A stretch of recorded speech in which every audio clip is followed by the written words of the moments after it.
parking area, which can accommodate up to 10 vehicles.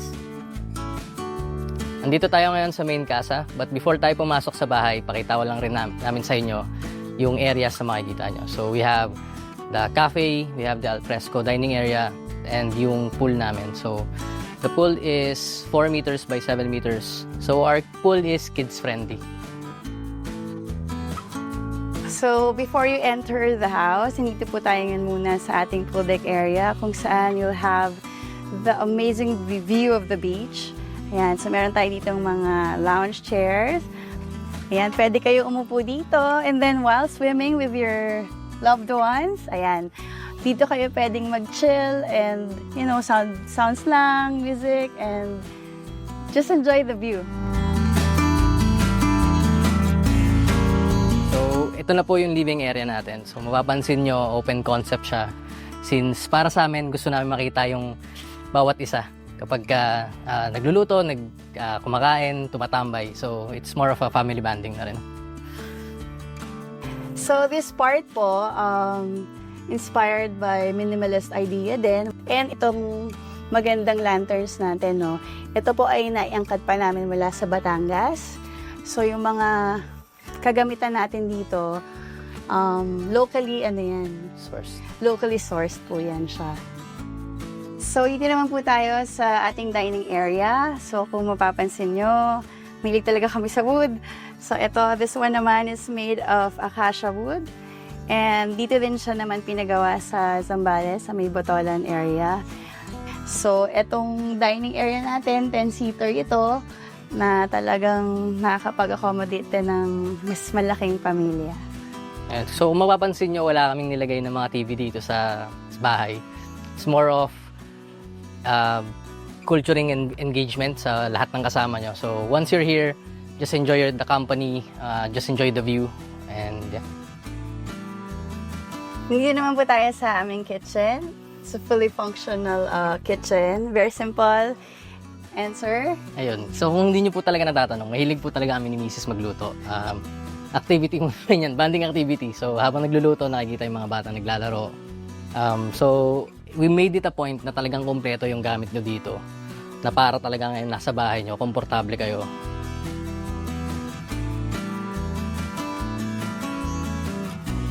So, andito naman po tayo ngayon sa entertainment area. So, we placed billiards para may papaglibangan yung mga tao. While watching the sunset, while cooking, others can play the billiards, others can sing on the karaoke. So, tapos, meron din tayo dito yung mga board games natin sa baba. So, marami tayo lahat ng uri ng board games na yata meron kami dito. Okay, so kung mapapansin niyo po, may parang mali tayong bar dito. Ayan, habang may naglalaro ng billiards dyan, ayan, pwede kayo magchika-chika dito. So, yun po, ito po yung mga galing sa Camarines Sur. Ayan, ito yung mga local finds natin, yung mga paborito natin na ano yan, dinadala at nagiging part po ng ating tahanan dito. Dito sa first floor, meron tayong common toilet and bath. So aside dito sa ating common toilet and bath dito sa first floor, meron din tayo dito sa labas na part, just katabi lang din. Dito naman po tayo sa second floor. Tara, akit tayo.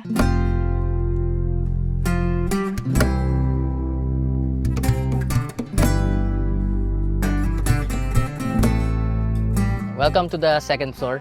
So here we have two rooms. So one is the family room and the other one is the master bedroom. Dito po tayo ngayon sa master bedroom. Here we have two queen-sized beds that can accommodate up to 4 persons. And may sarili din po siyang toilet and bath with hot and cold shower. And ito naman po yung family room namin. So we have 2 sets of bunk beds and pull-out beds. So this one can accommodate for up to 8 persons.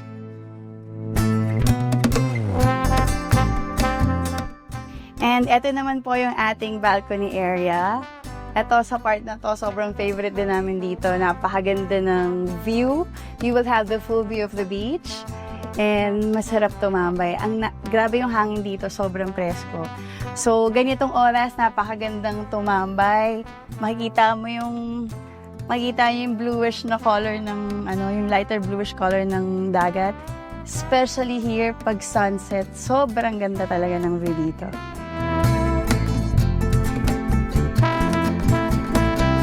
So kung mapapansin nyo dito sa balcony, we placed in sliding windows and accordion windows para to protect the property na rin since we're facing the open ocean. Tendency ng mga rain and ng mga bagyo is talagang mahangin and napupunta talaga sa property. So we decided to add in some more security and protection. Okay, to add din dito sa labas, meron din tayong mga cabins, meron tayong mga kubo cabins dito sa labas. Ito yung mga tinatawag naming loft cabins.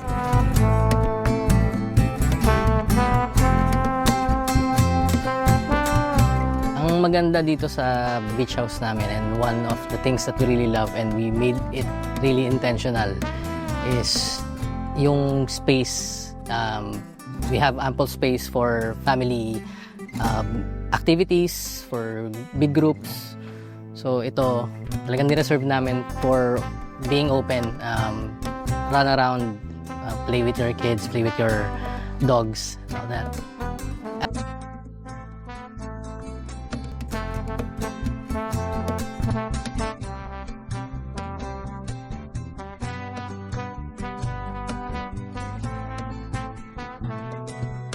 Ito yung mga cabins namin, may mga kubo cabins kami kung tawagin. Meron kaming loft cabin din and quad cabins na this can accommodate up to 20 to 25 persons. So, meron din tayo ditong dipping pool. And sa area na ito, meron din tayong mga cabanas and lounge areas, may mga teepee, cute teepee, lounge areas dito na masarap mag-chill lang, kwentuhan. And of course, ito yung isa sa sobrang paborito naming lugar dito sa OJ area naman. Ito yung dining gazebo natin. So ito, malaki din siya, no? Makaka-accommodate siya ng hanggang 25 packs. Dito tayo nagbubudal fiesta, tuwing may mga handaan, ayan. Meron din po tayong sariling kitchen area dito. So, itong area naman natin na to, kumpleto din po siya ng mga gamit sa pagluluto. May ref tayo and water dispenser. Meron din po tayong common toilet and bath. And this part naman yung aming terasa, so you can still see the view of the ocean, 180 view. And if you want to sleep ng mas presko,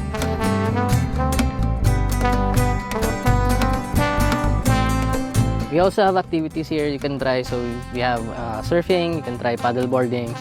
We have ATV and banana boat. And then we also have a fish pond dun sa tapat ng property. So you can try cooking some fish and you can cook it on your own or pwede mo mapaluto sa amin.